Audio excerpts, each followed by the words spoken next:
अजीत पवार के निधन के बाद उनकी पत्नी सुनेत्रा पवार को महाराष्ट्र का डिप्टी सीएम बनाया जा सकता है। सूत्रों के मुताबिक प्रफुल्ल पटेल, छगन भुजबल, धनंजय मुंडे और सुनील तटकरे ने सुनेत्रा से मुलाकात की है। सूत्रों का कहना है कि नेशनलिस्ट कांग्रेस पार्टी के सभी मंत्रियों ने इस बात पर जोर दिया है कि सुनेत्रा पवार को डिप्टी चीफ मिनिस्टर बनाया जाना चाहिए। जानकारी ये है कि जल्द ही एनसीपी की मीटिंग होगी। अजीत पवार की मौत के बाद एनसीपी नेता नरहरि जिरवाल ने सबसे पहले सुनेत्रा पवार को डिप्टी सीएम बनाने की मांग रखी थी। वहीं दूसरी ओर उन्होंने दोनों एनसीपी के मर्जर के बारे में भी कहा। सुनेत्रा फिलहाल राज्यसभा सांसद हैं और वो अब अजीत पवार की बारामती सीट से चुनाव लड़ सकती हैं। इस प्रस्ताव को लेकर एनसीपी के सभी दिग्गज नेता सीएम देवेंद्र फडणवीस से भी मुलाकात करेंगे। उधर एनसीपी पार्टी का शरद गुड से विलय होने की भी संभावना जताई जा रही है। सुनेत्रा पवार पूर्व मंत्री पद्म सिंह पाटिल की बेटी हैं। 1985 में अजीत पवार से शादी हुई। जून 2024 में महाराष्ट्र से निर्विरोध राज्यसभा सांसद चुनी गई।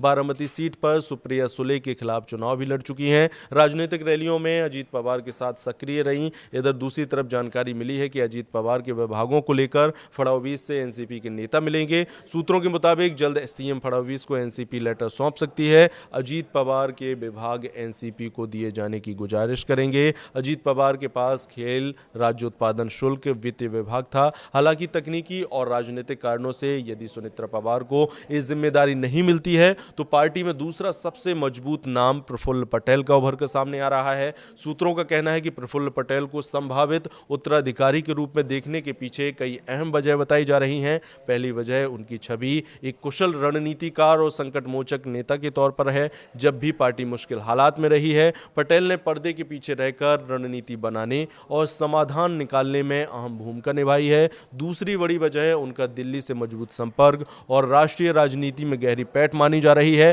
प्रफुल्ल पटेल ने 2004 से 2011 तक यूपीए सरकार में नागरिक उड्डयन मंत्री के रूप में काम किया था। इस दौरान उन्हें न केवल भारतीय विमानन क्षेत्र के आधुनिकीकरण में अहम योगदान दिया, बल्कि एयर इंडिया के विस्तार की दिशा में भी कई फैसले लिए गए। उनके काम के लिए उन्हें aviation minister of the year और रिफॉर्मर ऑफ द ईयर जैसे पुरस्कार भी मिले। इसके अलावा उन्होंने भारी उद्योग और सार्वजनिक उपक्रम जैसे अहम मंत्रालयों की जिम्मेदारी संभाली है, जिससे उनकी प्रशासनिक क्षमता और अनुभव का अंदाजा लगाया जा सकता है। फिलहाल ये सब कयासबाजी है, लेकिन जल्द ही पूरी पिक्चर क्लियर हो जाएगी।